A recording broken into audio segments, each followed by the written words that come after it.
Tudo começa no jogo. No meio da floresta, uns slimes prateados estavam lá, de boas, passeando. Mas quem é gamer de verdade sabe, esses bichos são raridade pura. Geral quer um pedaço deles. Mas antes que alguém pudesse fazer algo, um sortudo avançou e mandou um acerto crítico em todos eles. Uma notificação do sistema pipocou na tela, confirmando que o sortudo Takahashi Yakido descolou vários itens de classificação S. Que isso, rapaz? Yakido tava lá, observando o saque valioso dele, enquanto a galera em volta ficava em choque, apontando a raridade absurda dos itens. Tipo, nossa, olha o que ele pegou, que item raro. Quando Yakido se afastava, um aventureiro, com aquela invejinha básica, chamou ele de sortudo, claro, invejando a fortuna incrível do cara. O próprio Yakido reconhecia, era inacreditável que cada item que ele pegou fosse do mais alto nível. Parecia bom demais para ser verdade. Ele pensava, cara, isso parece bom demais para ser verdade. Enquanto encarava a interface brilhante, ele refletia internamente que aquilo parecia uma recompensa por todas as lutas que ele enfrentou na vida passada. Naquela época, a parada era bem trágica, viu? Ele era um aventureiro de nível bronze de 85 anos, curvado e exausto, vestido com uma capa vermelha toda esfarrapada, lá na masmorra chamada Primeiro Andar da Masmorra de Tóquio. Coitado, o idoso Yakido estava cercado por um monte de aventureiros. Um grandão musculoso levantou o celular, mostrando imagens de criaturas se aproximando e anunciou em voz alta: os monstros chegaram. Chamas de um enxame de morcegos devastavam tudo, causando caos total. Alguém avisou, não é mais seguro lá fora. Aí, um aventureiro gritou que eles precisavam se aprofundar mais na masmorra. Outro rebateu que era inútil, porque mais monstros estavam vindo de baixo. Um aventureiro mais jovem viu o velho Yakido ainda de pé e mandou ele correr. Agora não é hora de caçar slimes. Yakido nem respondeu. O mais jovem estendeu a mão, mas Yakido afastou com um tapa e, sem hesitar, foi na direção de um grupo de slimes. Que louco, né? O jovem ficou encarando ele, ainda gritando em confusão, mas a galera já cochichava que tinha algo de errado com o velho. Deixa ele, diziam, chamando ele de velho inútil cujos atributos nunca aumentam. Outro jovem aventureiro, puto, empurrou o velho para o lado. Yakido caiu, mas não se quebrou. Ele refletiu que décadas se passaram desde que os aventureiros surgiram. O sistema seguia uma estrutura familiar, tipo, derrota monstro, sobe de nível. Subir de nível aumentava os stats. Uns ganhavam magia, outros habilidades. Isso é normal, mas o caso do Yakido era diferente, porque as estatísticas dele eram péssimas. Ele se perguntava, por que só eu sou assim? Enquanto lembrava das lutas passadas, nas quais ele sempre tentou dar o máximo. Ele treinou incansavelmente, ultrapassando os limites, caçando monstros fracos sem parar. Chegou no nível 98 com puro esforço. O limite do sistema é o nível 99, então só faltava mais um. Ele falava para si mesmo, tudo vai valer a pena quando eu chegar no topo. Enquanto ele se lançava contra um slime, gritava que as estatísticas dele estavam apenas demorando para florescer,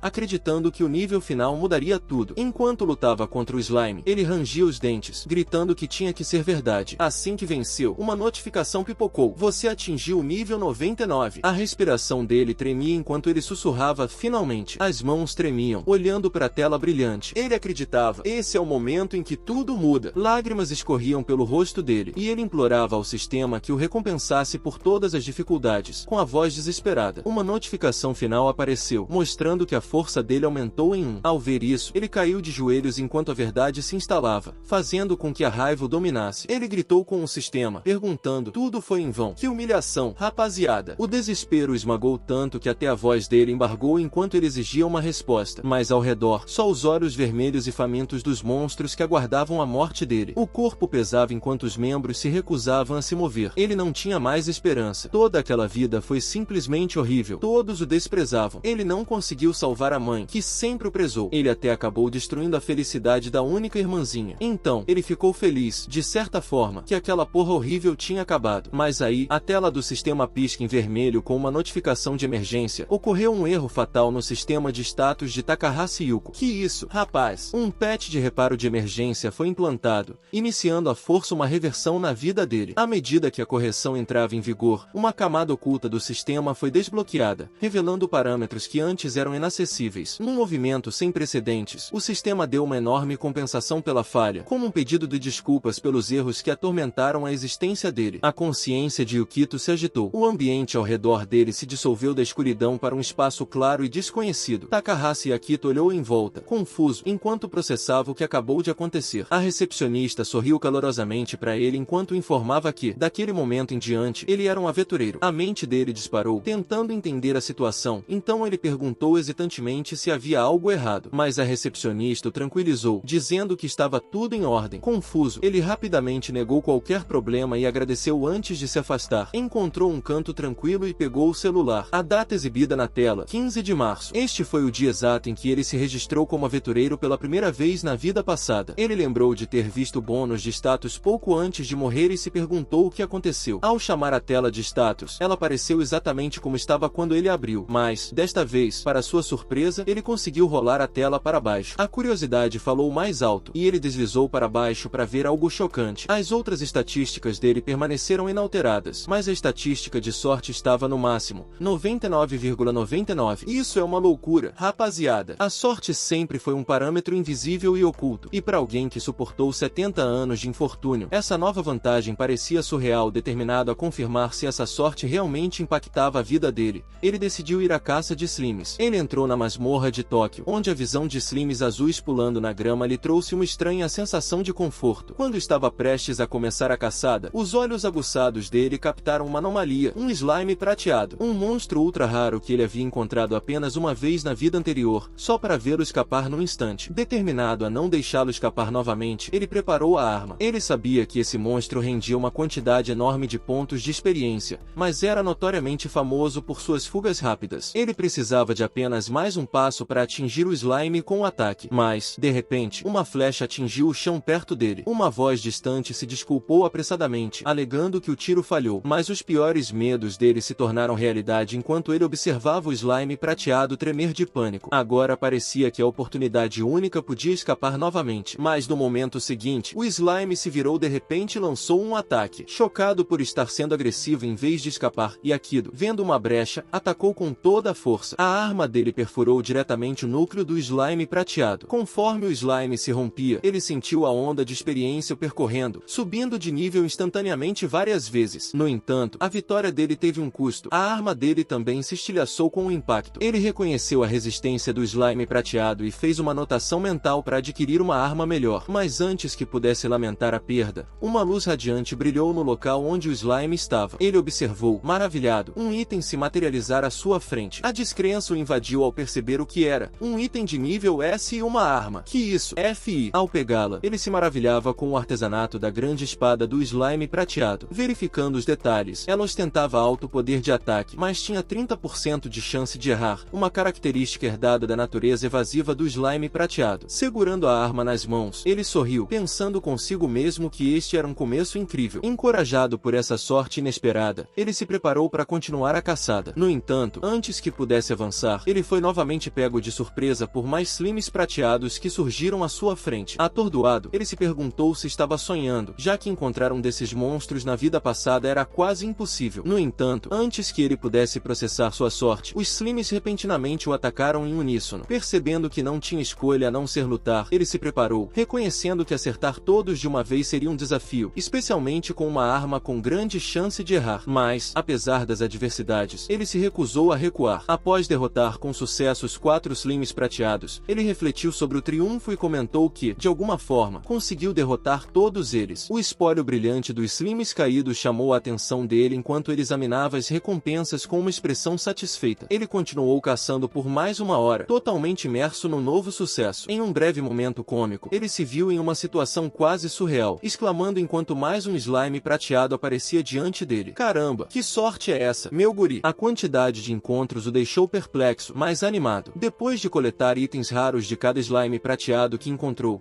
ele percebeu que a bolsa dele já estava cheia. Ele reconheceu que, a essa altura, não tinha escolha a não ser acreditar em sua sorte absurdamente alta. De pé em uma colina durante o pôr do sol, ele levantou os braços e exclamou alegremente: minha sorte é real. Deitado no campo dourado, ele respirou fundo e se deixou levar pela realidade de sua nova vida. Ele encarou o céu, contemplando o poder que agora possuía. Ao pôr do sol, ele cerrou o punho com determinação, acreditando que, com esse poder, certamente poderá se tornar alguém desta vez. Yakido, sentindo um renovado senso de propósito, afirmou que fará sua família feliz. Ele se lembrou de sua mãe doente, a quem deseja apoiar, e de sua irmã, a quem imagina como noiva, torcendo para que ela também seja feliz. Enquanto se deitava na grama, aproveitando o brilho quente do sol poente, de repente percebeu algo crucial. Será que ele tem um lar para onde voltar? Ele se sentou abruptamente, questionando se as circunstâncias de sua vida passada ainda existiam. O peso de seus 70 anos de solidão o atingiu, fazendo-se perguntar o que mudou. Com um olhar ansioso, ele agarrou sua espada e admitiu para si mesmo que queria voltar para casa. Takahashi Akito correu pelas ruas com determinação. Ele pensou: quero conhecer minha família agora mesmo. O coração dele disparou enquanto corria em direção à casa, desesperado para confirmar se eles realmente estavam lá para perguntar. Chegou em frente a um antigo complexo de apartamentos. Parou por um instante, recuperando o fôlego. Subindo as escadas, tentou se lembrar de qual quarto pertencia à família dele. Ele lutou para lembrar, mas de repente seus olhos pousaram em uma porta com o nome Takahashi. A visão despertou a memória e ele exclamou: ah, sim, quarto número 203. Estendendo a mão, hesitou por um breve momento antes de agarrar a maçaneta. Takahashi Akito estava do lado de fora da porta, respirando fundo para se acalmar, perguntando-se por que estava tão nervoso. Determinado, ele finalmente se recompôs e alcançou a maçaneta. Quando a porta se abriu por dentro, uma voz suave disse: ah. E quando a porta se abriu completamente, Akito viu sua irmã mais nova parada ali com um sorriso radiante. Ela o encarou com olhos brilhantes e disse alegremente: bem-vindo de volta, irmão mais velho. Ele correu e a abraçou com força, chamando-a pelo nome com uma emoção avassaladora. Noi se encolheu de surpresa e perguntou o que ele estava fazendo de repente, imaginando se era algum tipo de pegadinha com câmera escondida. Ela riu nervosamente enquanto se desvencilhava um pouco do aperto dele, confusa com a explosão repentina. Apesar dos protestos dela, Akito se recusou a soltá-la. Ele disse a si mesmo que, desta vez, não permitirá que ninguém lhe tire o que lhe é precioso. Abraçando-a ainda mais forte, ele se sentiu determinado a proteger sua família com tudo que tem nesta segunda chance na vida. Takahashi Akito contou a Noi tudo o que aconteceu até agora. Enquanto falava, Noi ficou impressionada e perguntou, animada, se eles podiam usar a nova sorte dele para salvar a mãe. E Akito a tranquilizou, dizendo que é claro que podem, pois basta um pouco de esforço. No dia seguinte, Akito trocou os itens raros que havia obtido em seus encontros recentes, recebendo uma grana considerável em troca. Com esse dinheiro, ele se preparou para fazer uma compra importante em um leilão. E Akito venceu o leilão com um lance de 10 milhões e garantiu a poção de recuperação de doenças de maior qualidade. Ele então foi ao hospital, onde o sobrenome dele, Takahashi Akito, estava escrito na porta de um quarto. Batendo na porta, ele ouviu uma voz convidando-os a entrar. Quando Akito e Nozomi entraram, ele cumprimentou a mãe calorosamente, dizendo que vieram visitá-los. A mãe, aparentemente fraca, mas sorridente, perguntou como eles estavam. E Akito respondeu com um sorriso gentil, dizendo que deveria ser ele quem diria aquela frase, demonstrando a preocupação com o bem-estar dela. Noi, entusiasmada, entregou uma lembrança à mãe, sorrindo alegremente. A mãe expressou a gratidão, mas gentilmente os aconselhou a não fazerem isso de novo, sugerindo que usassem o dinheiro para si mesmos. E Akito a tranquilizou, dizendo que ela não precisava mais se preocupar com dinheiro. Noi acrescentou, entusiasmada, que eles tinham outro presente para ela. A mãe, curiosa, perguntou o que era. E Akito, segurando uma garrafa brilhante, reconheceu que a surpresa é repentina, mas disse a ela que queria que ela bebesse. A mãe de Akito ficou surpresa com a poção cara que ele trouxe. Noi explicou animadamente que Akito ganhou dinheiro na masmorra e a comprou especialmente para ela. A mãe dele, ainda incrédula, o questionou, lembrando que ele havia se tornado um aventureiro recentemente. Ela perguntou se ele realmente teria ganhado o suficiente para comprar um item tão caro. E Akito, desviando o olhar ligeiramente, respondeu humildemente que teve apenas sorte. Sem hesitar, entregou-lhe a poção e gentilmente a incentivou a bebê-la. A mãe dele pegou a garrafa, abriu e começou a beber. Enquanto engolia, um brilho começou a envolver o corpo dela. Sentindo a mudança repentina, ela reagiu com surpresa à medida que o brilho se intensificava. E Akito e Naomi olharam ansiosamente para a mãe, observando atentamente qualquer mudança. E Akito perguntou como ela estava se sentindo, e os olhos dele se encheram de esperança. A mãe, surpresa, exclamou que de repente se sente muito leve e percebeu que respirar ficou muito mais fácil. Uma expressão de alegria se espalhou pelo rosto dela ao perceber que a poção estava funcionando. E Akito suspirou aliviado e sorriu, expressando a felicidade por ter funcionado. Noi, cheia de entusiasmo, comemorou dando um high five em Akito. Ela o elogia com entusiasmo, chamando-o de melhor irmão mais velho. A mãe, agora relaxada, comentou que a poção não tinha um gosto nada bom. De brincadeira, e Akito sorri e lhe entrega um pequeno petisco, dizendo-lhe para limpar o paladar com ele. E Akito refletiu que os sintomas da mãe diminuíram e a progressão da doença parou. O médico pareceu surpreso e satisfeito com a recuperação dela. Após algum tempo de reabilitação, a mãe de Akito voltou a andar com a ajuda de uma enfermeira, recuperando as forças. Ela finalmente recebeu permissão para receber cuidados domiciliares, o que a permitiu deixar o hospital e voltar para casa. Enquanto caminhava com Akito e Naomi sob o céu claro, ela expressou como era um sonho poder viver juntos novamente como uma família. Noi, cheia de alegria, insistiu que não era um sonho, mas sim realidade. Mais tarde, a mãe estava na cozinha lavando pratos, sorrindo e comentando que nada pode ser tão relaxante quanto a casa dele. deles. Noe expressou o alívio e a felicidade pela melhora da mãe. No entanto, Yakido respondeu que, embora fossem boas notícias, ainda não eram suficientes. Noe pareceu confusa e perguntou por quê. Yakido explicou que a poção que deu à mãe é apenas uma medida temporária. Ela não pode curar completamente a doença. Nozomi, agora preocupada, perguntou o que eles deviam fazer em seguida. Yakido se levantou e disse a ela que eles precisam de um item lendário de L-Rank ainda mais poderoso, algo como um Elixir,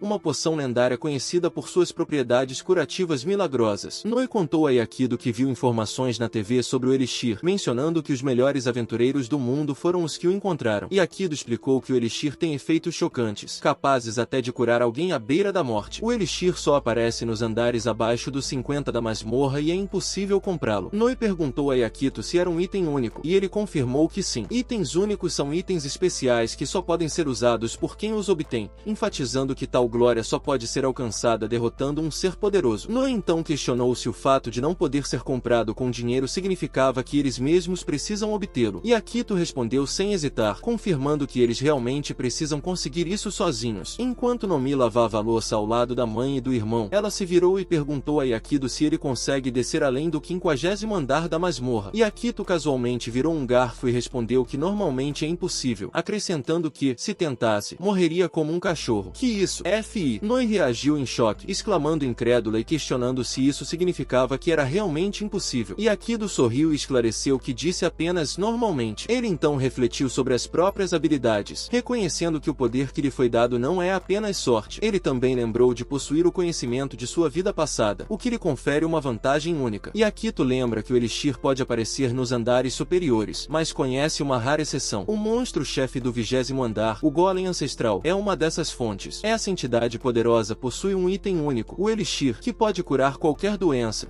mas a probabilidade de obtê-lo é extremamente baixa, já que é um item raro de um monstro-chefe raro. Faz sentido, né? Yakido tava lá, refletindo sobre a vida passada, lembrando que aquele evento foi tão extraordinário que ele só tinha ouvido falar dele uma única vez. Aí ele pensa, putz, com a sorte que eu tenho agora, devo conseguir pegar o Elixir de boas. O menino já tá confiante. A Noe percebeu a expressão intrigante dele e logo apontou. Yakido até perguntou, meio surpreso, se ele realmente fez aquela cara enquanto segurava uma jarra de chá. A Noe deu de ombros e mandou a real. Ah, como é você? Pode fazer qualquer coisa. Yakido respondeu, cheio de si, é um dado adquirido, enquanto servia chá em 3 copos. Chique, né? Mas, antes de prosseguir, ele mencionou que precisava de uns preparativos primeiro. Noe, curiosa que só, perguntou a que tipo de preparativos ele se referia. Yakido confirmou, sempre há uma brecha em tudo. Que brabo! Ele olhou para uma foto de família, lembrando do propósito dele, e então focou no que precisava antes de cair na masmorra. O primeiro item da lista, equipamento. Ele examinou a arma dele, a grande espada de gosma prateada, que tem 30% de chance de errar por causa daquela natureza de gosma de escapar dos inimigos. No entanto, a espada estava coberta por rasgos de limo prateado, o que dava a ela uma chance em 3 de sofrer dano quando aplicado a qualquer equipamento. Tipo, dá dano, mas pode se ferrar junto, tá ligado? Enquanto ele finalizava os planos, Nomi espiou pela esquina, curiosa para saber o que o Yakido estava tramando. A irmã dele questionou se ele ia se sentir bem usando só roupa leve enquanto outros guerreiros dependem de armaduras pesadas. Ele respondeu com confiança, os atributos dele são muito baixos para equipar umas paradas dessas, mas ele se adaptou ao próprio estilo de luta. Verificando a tela de status, ele confirmou, a força, resistência e agilidade dele ainda eram fracas, mas a sorte estava no limite, transformando ele numa anomalia entre os aventureiros. Que moleque diferente, hein? Compreendendo as limitações, Yakido reconheceu que não dava para se equipar com armadura pesada. Então, a estratégia dele gira em torno de usar a espada grande de forma eficaz. Apesar disso, ele se assegurou que, ao subir de nível, adquiriu habilidades valiosas. Uma delas, o grande ataque em camadas, dava a ele 30% de chance de realizar um ataque crítico triplo,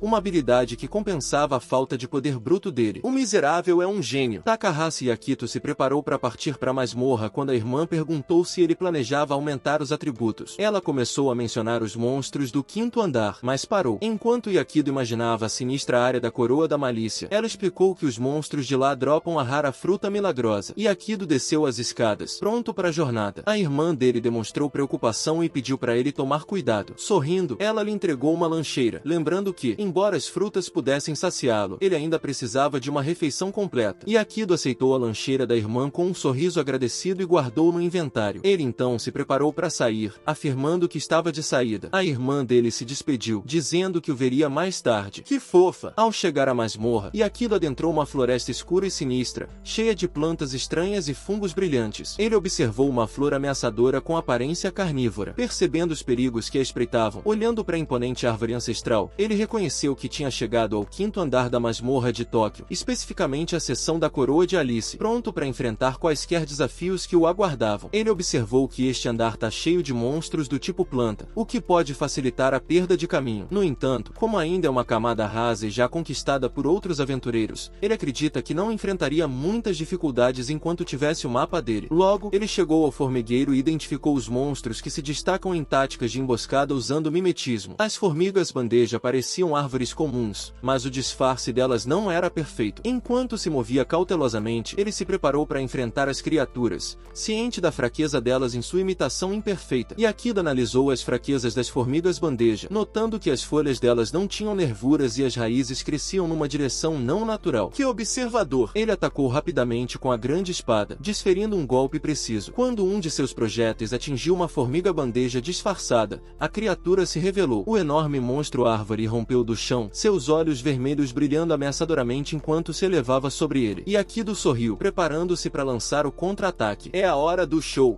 FI. Sem hesitar, Yakido atacou, acertando um golpe crítico, partindo o monstro ao meio. Que isso, rapaz? Ele observou que a Trey é fácil de derrotar, desde que ele evite os ataques surpresa. De repente, ele percebeu uma notificação, virando para mostrar o item raro, a fruta milagrosa. Pegando-a, ele deu uma mordida, descrevendo o sabor como uma mistura de pera e maçã. Takahashi Yakido olhou para a tela de status dele e reconheceu que o sabor da fruta milagrosa não importa, concentrando-se, em vez disso, no aumento de atributos que ela proporciona. Ao observar a tela, ele percebeu que os atributos estavam aumentando e expressou a satisfação, confirmando que a fruta estava realmente funcionando. Encorajado pelos resultados, Yakido disse a si mesmo que, devido ao pequeno aumento de atributos da fruta milagrosa, até mesmo alguém com atributos fracos como ele pode se tornar forte. Determinado a maximizar os ganhos, ele decidiu caçar formigas 3 sem parar, repetindo o processo de lutar e consumir a fruta para se fortalecer ainda mais. Que foco, hein? No entanto, depois de consumir a mesma fruta repetidamente, ele finalmente admitiu para si mesmo que estava ficando cansado de comer a mesma coisa várias vezes. Takahashi Yakita se perguntou se já tinha atingido o limite de crescimento enquanto observava as estatísticas dele exibidas no ar. Ele percebeu que finalmente tinha atingido o nível médio de um guerreiro. Decidindo encerrar o dia, ele se espreguiçou e pensou em voltar. Ao se virar para sair, ele sentiu algo de repente e reagiu rapidamente, questionando quem estava ali. Takahashi Yakido ouviu vozes se aproximando. Quando estava prestes a sair, um homem lhe disse que monopolizar a área de caça não é bom e afirmou que lhe ensinariam boas maneiras. 2 homens apareceram, um alto e de armadura, o outro baixo e encapuzado, ambos sorrindo ameaçadoramente. E lá vem treta. Yakido se virou e percebeu que eles não tinham identidade de aventureiro. Ele perguntou se eram rastreadores. O homem baixo confirmou e zombou de Yakido, chamando de pirralho mimado que confia demais nos equipamentos. O homem mais alto, com um sorriso sinistro, disse a Yakido que, se ele deixasse o equipamento dele para trás, que estava muito além da posição dele, eles pelo menos poupariam a vida dele. Que cara de pau! Assine agora se quiser ver mais. O próximo capítulo começa e um bandido já tá esparramado no chão, espumando pela boca e completamente fora de combate. A suposta atuação de durão dele não durou mais do que um único golpe. Takahashi Yakido mal suou, observando o inimigo sucumbir. Yakido se assegurou de que tudo funcionou corretamente. O plano dele era perfeito. O bandido patético conseguiu usar o ataque bestial, uma habilidade aprendida no nível 25, o que significava que esse idiota tinha um nível superior ao de Yakido. Mas níveis não significam muito quando se enfrenta a pura sorte encarnada, né? FI, o ataque deveria ser inevitável, um acerto garantido. Mas de que adianta um golpe certeiro quando seu dano é reduzido em 70%? Graças às lágrimas de gosma prateada com as quais Yakido havia encantado as roupas dele, ele tinha uma chance em 3 de sofrer o dano. E adivinha? A sorte estava do lado dele. Enquanto o grande plano dos bandidos de derrotar Yakido desmorona, Yakido sorri ironicamente. Se não fosse pela sorte insana dele, ele poderia estar com um buraco no estômago agora. Mas, em vez disso, aqui está ele, completamente bem, enquanto o suposto bandido de nível superior come terra. O bandido restante, claramente o mais burro dos dois, encarou horrorizado. Ele gaguejou, chocado por Yamada ter tido apenas uma chance. O que ele realmente pensou? Eles tinham uma chance. E Yakido, sempre o guerreiro generoso, lhe oferece uma escolha. Entregue-se talvez, só talvez, eu o deixe viver. Mas em vez de seguir o caminho mais óbvio, o idiota faz o que os idiotas fazem de melhor, toma decisões ruins. Alimentado por orgulho injustificado e puro desespero, ele gritou, não me subestime, e começou a lançar uma bola de fogo. Ah, claro, isso vai funcionar. Por que lançar um ataque mágico lento e previsível em alguém que literalmente quebra as regras da probabilidade é uma ideia brilhante. Ele teve a audácia de afirmar que guerreiros são fáceis de lidar à distância. Coitado, ele não sabe que a sorte sempre vence. Takahashi reconhece a verdade nas palavras do vilão, admitindo que não consegue alcançá-lo de onde está. O vilão arrogante interpretou isso erroneamente como um sinal de rendição,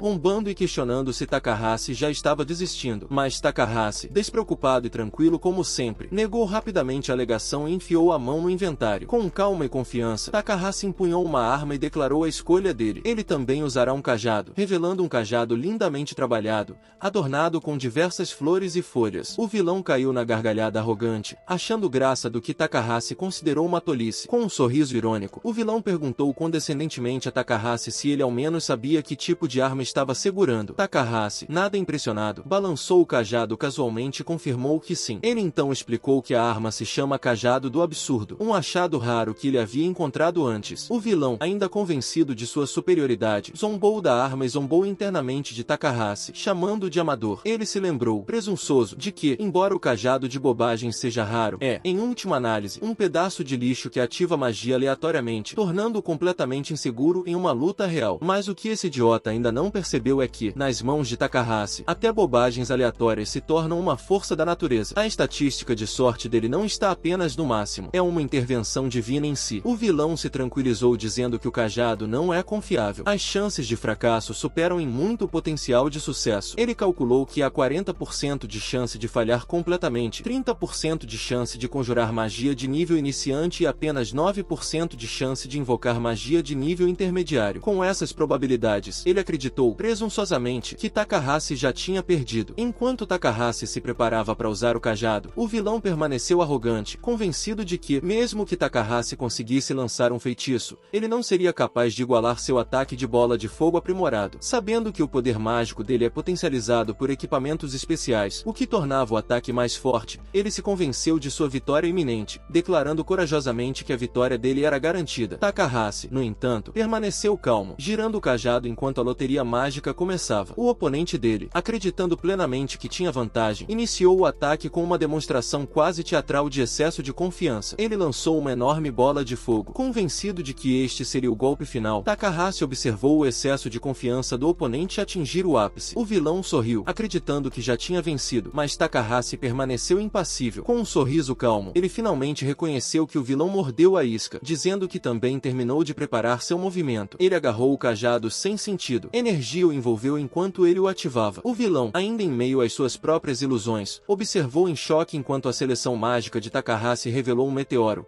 uma magia avançada com 0,03% de chance de ativação. Uma enorme rocha flamejante se materializou no céu, lançando um brilho sinistro sobre todo o campo de batalha. Takahashi ergueu seu cajado no alto, comandando os próprios céus. Enquanto o meteoro despencava, o vilão mal teve tempo de reagir antes que a patética bolinha de fogo dele fosse engolida pela força avassaladora da calamidade celestial que se abateu sobre ele. Em pânico e encharcado de suor, o pequeno vilão gaguejou, inventando desculpas sobre como isso deveria ser impossível. O puro absurdo de Takahashi lançar o feitiço destruiu qualquer resquício de confiança que lhe restava. O apocalipse flamejante se abateu, engolfando tudo em seu rastro. O vilão, antes presunçoso e arrogante, agora não passava de um grão de poeira diante do poder avassalador de Takahashi. Com frieza natural, Takahashi lembrou que isso é um 0,03% de chance. Sabe, fim de jogo. O tamanho da bola de fogo que se abate sobre ele força o pequeno vilão a racionalizar seu destino. Riu desesperadamente enquanto se convencia de que deve ser uma ilusão, mas a realidade é cruel, e o calor escaldante que lambeu as vestes dele rapidamente provou o contrário. O pânico se instalou enquanto ele gritava, as chamas subindo pela capa dele. Ele gritou em agonia, percebendo tarde demais que subestimou Takahashi. O desespero tomou conta dele enquanto ele implorava, gritando para que o ataque parasse. A voz dele e a pressão da água falharam sob a pressão da destruição iminente. Chamas engolfaram tudo. A força bruta do ataque deixou para trás apenas terra queimada. O vilão, agora reduzido a uma massa carbonizada, soltou um último gemido patético. Pelo menos a prova de que ele fez xixi nas calças também evaporou. Takahashi permaneceu em pé em meio à devastação que ele mesmo causou. O cajado que não era mais necessário foi descartado enquanto nosso sortudo dizia, desculpe por ter tido tanta sorte. Ele tem sorte demais para dar. Então curta e inscreva-se agora para ganhar um pouco disso também. Takahashi lançou um último olhar para a devastação deixada em seu rastro, a prova inegável de sua vitória absoluta. Os vilões outrora arrogantes que se pavoneavam como reis das masmorras agora jaziam espancados, destruídos e humilhados. A magnitude do poder dele transformou as grandes ambições deles em nada mais do que uma trágica piada. Percebendo que deixar aqueles criminosos apodrecendo nos escombros seria irresponsável, tentador, mas irresponsável, ele suspirou e decidiu arrastar os restos mortais deles de volta à superfície. É um incômodo, mas o que seria mais um pequeno inconveniente para alguém tão imparável quanto ele? Com força sem esforço, ele os deteve, um ato tão fácil para ele quanto amarrar lixo solto, e os arrastou atrás de si como se não tivessem peso. Os mesmos homens que o haviam provocado antes agora não passavam de bagagem. Ao chegar à superfície, ele entregou os criminosos desgraçados às autoridades. O trabalho dele estava concluído. A polícia os processou, garantindo que esses rejeitados exploradores de masmorras recebessem o que mereciam. Quando as formalidades e os interrogatórios intermináveis finalmente terminaram, o sol já tinha se posto há muito tempo. Mesmo alguém tão dominante quanto Takahashi admitiu que este foi um longo dia. E então, sem dizer uma palavra, ele saiu. Takahashi entrou na guilda, calmo e sereno como sempre. Apesar de ter acabado de aniquilar os oponentes, ele se desculpou casualmente pelo atraso, mencionando que se meteu em uma encrenca. Como se desmantelar completamente um grupo criminoso perigoso não passasse de um pequeno inconveniente. A recepcionista imediatamente o informou que a polícia já os havia informado sobre a situação. Takahashi, sempre prático, expressou alívio por não ter que explicar todo o calvário sozinho. Antes que ele pudesse relaxar, a recepcionista de repente explodiu em comemoração, tocando uma campainha e o cobrindo de elogios inesperados. Ela anunciou que ele subiu para o nível prata. Por um momento, Takahashi pareceu genuinamente surpreso. Ele questionou se houve algum erro, duvidando se realmente fez o suficiente para merecer tal promoção. Normalmente, até os indivíduos mais talentosos levam 3 anos para atingir o nível prata. Isso envolve inúmeras caçadas a monstros, missões de recuperação de itens e contribuições constantes para a guilda. No entanto, aqui, Takahashi está quebrando essas expectativas em tempo recorde. A recepcionista o tranquilizou, dizendo que não há engano. As 2 pessoas que ele capturou faziam parte do Braço Vermelho, um grupo criminoso organizado notório e de longo alcance. Ao derrotá-los sozinho, Takahashi acumulou uma quantidade absurda de pontos de contribuição. Que monstro! A recepcionista reconheceu os esforços de Takahashi, elogiando-o pela facilidade com que lidou com os criminosos. Então, com um alarido quase casual, ela o informou que aqueles 2 vilões patéticos eram, na verdade, aventureiros de nível prata. Por um breve segundo, passou pela cabeça dele que ele poderia estar em mais perigo do que imaginava. Mas, com a mesma rapidez, ele jogou esse pensamento no lixo, onde ele pertence, já que claramente tem a sorte do seu lado. Ela expressou a empolgação para ver que tipo de caos ele desencadeará quando finalmente começar a mergulhar além do 10º andar. Fracos de nível cobre mal conseguem lidar com o 10º andar. Ranks prata podem avançar até o 30º, e lendas de nível ouro vagam sem limites. Takahashi pegou a etiqueta prateada e a colocou casualmente em volta do pescoço. O próximo alvo dele, o 20º andar. A recepcionista, solidária, mas preocupada, lembrou-o de que o 20º andar é notoriamente brutal e desaconselhou desafiá-lo sozinho. Takahashi reconheceu as preocupações da recepcionista com um agradecimento educado, porém breve, demonstrando apreço pelo conselho, mas permanecendo firme em sua decisão. Enquanto caminhava pelo salão da guilda, seus pensamentos se demoraram na rapidez com que subiu de nível. Ele não planejava avançar tão cedo. Ele se perguntou se encontrar aqueles rastejantes foi realmente um golpe de sorte. Quando está prestes a sair, uma voz o chama. Ele se virou e encontrou um homem idoso vestido como um daqueles treinadores Pokémon cavalheiros, em vermelho fogo. O homem perguntou se podia lhe dar um momento. Takahashi concordou casualmente, perguntando o que o homem queria. O velho senhor perguntou se ele era mesmo o aventureiro que derrotou aqueles criminosos. O homem aponta para um cartaz de procurado. E lá estão eles, Yamada Jumbi e Hashimoto Hiroshi, 2 pilantras, ladrões e assassinos, com a cabeça a prêmio. Takahashi, sem rodeios, confirma. Eles vieram para cima primeiro, eu só devolvi a gentileza. O idoso abaixa o olhar, comovido para valer. Depois de um instante, ele aperta a mão de Takahashi com uma gratidão imensa. O velho revela que esses criminosos, que Takahashi botou para dormir,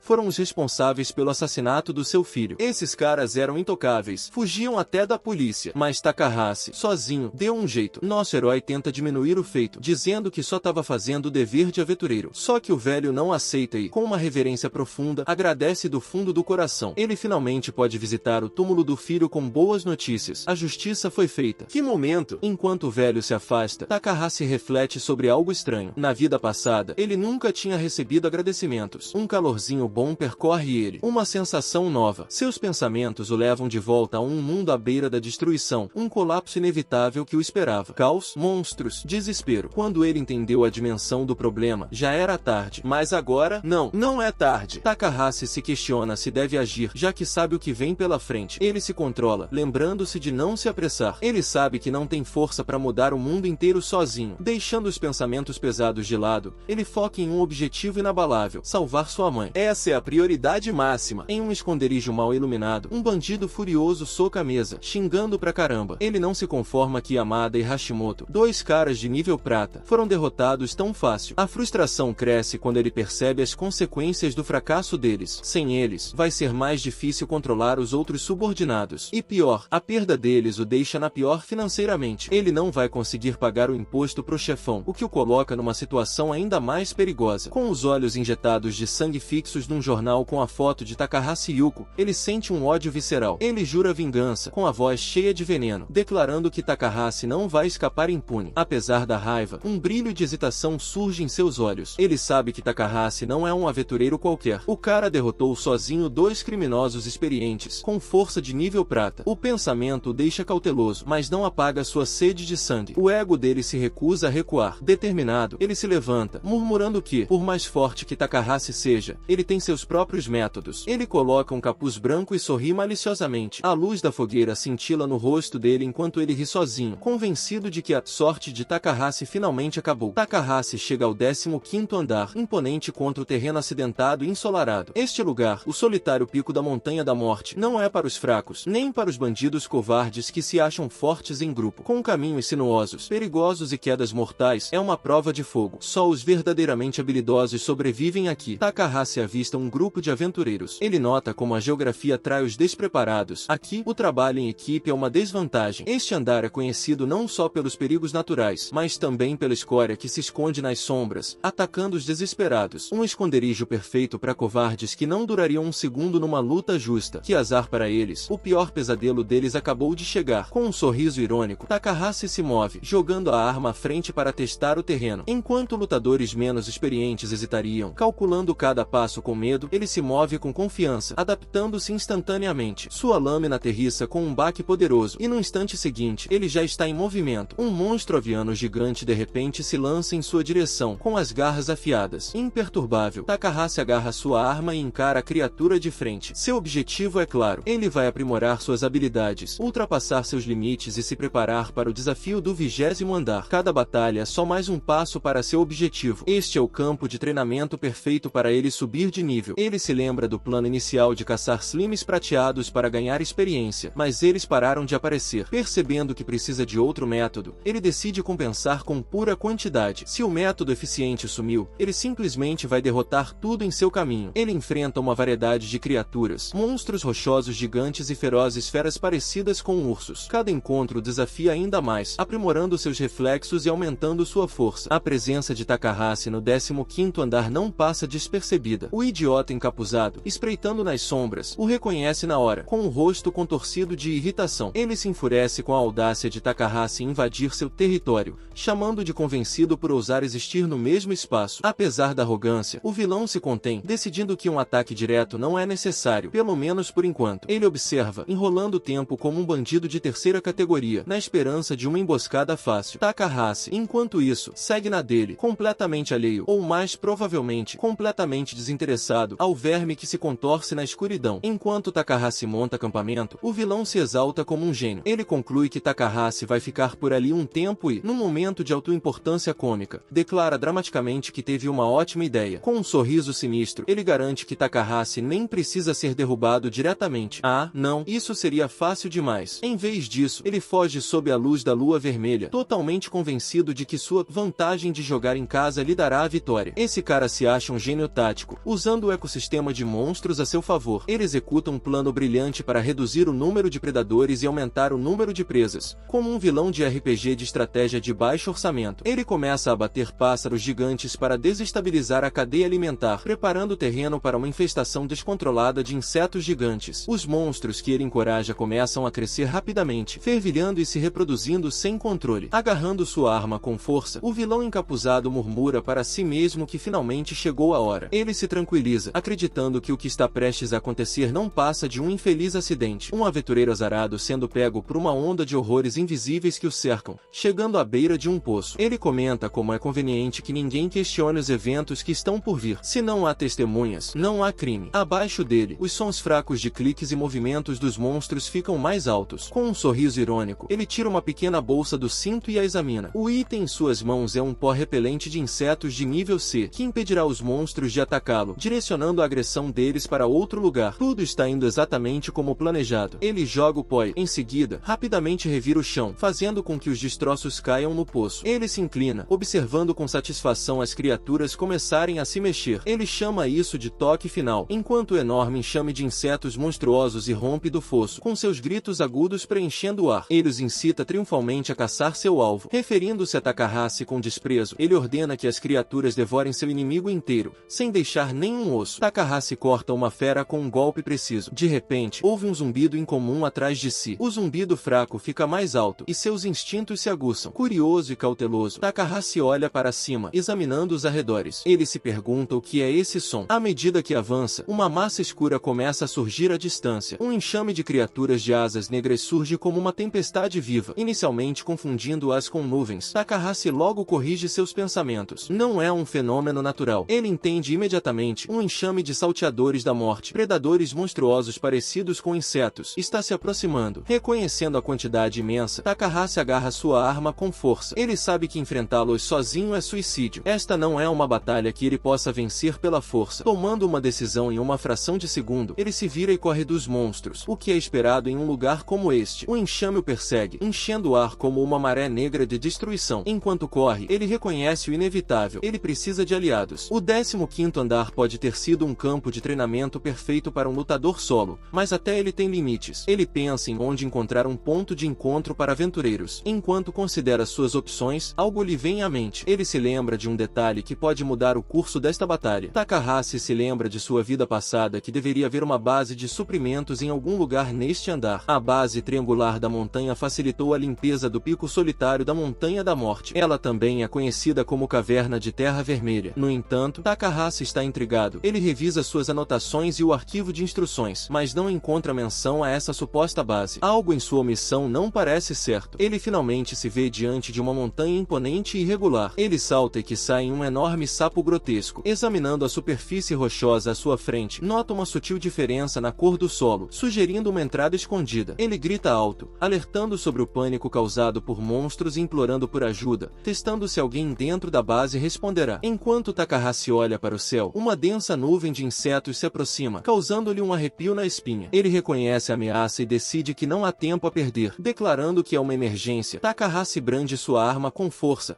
atingindo a parede da caverna. Ele insiste que forçará a entrada se necessário. O impacto espalha os destroços, revelando a entrada secreta. Lá dentro, uma visão inquietante se desenrola. Inúmeros aventureiros inconscientes ou quase inconscientes estão espalhados no chão, apenas de roupa íntima, seus corpos exibindo sinais de exaustão e cativeiro. Ao ver a cena horrível, a expressão de Takahashi muda de determinação para choque. Talvez ele não tenha mais a mesma sorte de antes. Takahashi descobre um grupo de prisioneiros amarrados e amordaçados, caídos indefesos no chão. A princípio, ele se pergunta, brincando, se não teria se intrometido nos estranhos hobbies de alguém. Mas os protestos frenéticos e abafados dos prisioneiros logo deixam claro que a situação é séria. Percebendo a urgência, Takahashi rapidamente rompe as amarras. Um dos prisioneiros expressa gratidão, admitindo que acreditava estar condenado. Buscando respostas, Takahashi pergunta o que havia acontecido, e um dos prisioneiros libertados explica que eles foram emboscados por rastejantes e ficaram inconscientes devido a um efeito de status anormal. Outro cativo deduz que, como não foram mortos imediatamente, provavelmente seriam vendidos, o que leva uma mulher ruiva a exclamar horrorizada que se tratava de um caso de tráfico de pessoas. Enquanto Takahashi observa o grupo abalado de sobreviventes, ele reconstrói a realidade sombria. Este lugar é o covil do crime dos rastreadores, um esconderijo onde eles armazenam e possivelmente comercializam seus cativos humanos. Takahashi questiona se este lugar deveria ser uma base de suprimentos para aventureiros, mas logo percebe que pode ter tropeçado em algo que ainda não aconteceu. Sua mente se lembra de um evento futuro em que as autoridades públicas estão prestes a capturar os rastreadores que antes ocupavam esta base. Com o tempo, sua base seria transformada em um refúgio para aventureiros. Percebendo que descobriu o local antes que a história se desenrolasse como ele se lembra, ele admite para si mesmo que, em sua vida passada, era alheio a grande parte do mundo ao seu redor, tendo se concentrado exclusivamente em Slim Slims por 70 anos. O absurdo de suas prioridades passadas o diverte, especialmente ao relembrar a percepção distorcida do tempo do velho mestre, que tratava até mesmo aqueles na faixa dos 40 e 50 anos como meras crianças. Deixando de lado o pensamento, ele se concentra novamente no presente. Dadas as circunstâncias, sabe que terão que se contentar com qualquer mão de obra disponível. Ele precisa reunir os aventureiros sequestrados para enfrentar um enxame iminente de monstros mortais. Com determinação, ele cerra o punho e os incita a cooperar se quiserem sobreviver. Embora alguns hesitem, apontando o número avassalador de inimigos, Takahashi enfatiza que o tempo está se esgotando, tornando o trabalho em equipe sua única opção viável. Uma garota entra em pânico, insistindo que a situação é impossível, já que não tem armas ou armaduras. Outro prisioneiro concorda e explica que todo o equipamento deles foi roubado pelos rastreadores. Imperturbável, Takahashi os tranquiliza dizendo que, se precisarem de equipamento, ele tem o suficiente. Ele então acessa seu inventário por meio de uma interface brilhante, selecionando itens rapidamente. Armas e armaduras começam a se materializar à sua frente, enquanto ele afirma, confiante, que possui tanto que apodreceria. Os prisioneiros observam, boquiabertos, os equipamentos se acumulando. Takahashi os incentiva a pegar o que precisarem. Um dos homens, ainda processando a situação, pergunta hesitante se Takahashi está falando sério. Percebendo a importância dos itens à sua frente, ele exclama que são todos equipamentos de primeira linha daquele andar. Outra prisioneira, uma jovem, se maravilha com os equipamentos raros e se pergunta como Takahashi conseguiu reunir tanto. Enquanto isso, outro homem observa Takahashi com desconfiança, questionando quem ele realmente é. Takahashi nunca esteve no ranking, deixando os outros ainda mais curiosos sobre sua identidade. Enquanto o grupo começa a escolher as armas, um deles escolhe animadamente uma espada, enquanto o outro reclama que é injusto e decide usar uma lança. Uma mulher prioriza armaduras em vez de armas, alegando que sua couraça recém-adquirida se encaixa perfeitamente. Outro aventureiro, impressionado com a qualidade do equipamento, comenta que, se vendido, valeria uma fortuna. Uma mulher cautelosa pergunta se eles realmente podem levar todo o equipamento, ao que Takahashi a tranquiliza. Takahashi esclarece que não espera nada em troca, mas faz um pedido. Ele pergunta se eles o deixarão assumir o comando. Incerta, uma mulher pergunta o que eles devem fazer, enquanto outra ressalta que Takahashi salvou suas vidas. Outro aventureiro concorda, acrescentando que também lhes forneceu equipamentos valiosos. Uma mulher, agora confiante, declara que seguirá suas ordens. Com o grupo aparentemente convencido das capacidades de Takahashi, eles se preparam para encarar o desafio. Confiando em sua liderança, Takahashi, agora de frente para o grupo, expressa gratidão pela cooperação. Sua expressão fica brevemente séria ao se lembrar de como, no passado, as pessoas simplesmente o desrespeitavam, enquanto agora demonstram confiança nele. Ele então expõe a estratégia, sugerindo que eles aproveitem a entrada estreita da caverna para limitar o número de inimigos. Com um diagrama simples, ele explica que, posicionando-se corretamente, podem controlar o fluxo de monstros. Ele declara que, por enquanto, eles só precisam se concentrar em reduzir os números. Os membros do grupo, agora armados e preparados, nervosos e despidos, estão determinados a lutar ao seu lado. Takahashi segura sua arma com firmeza,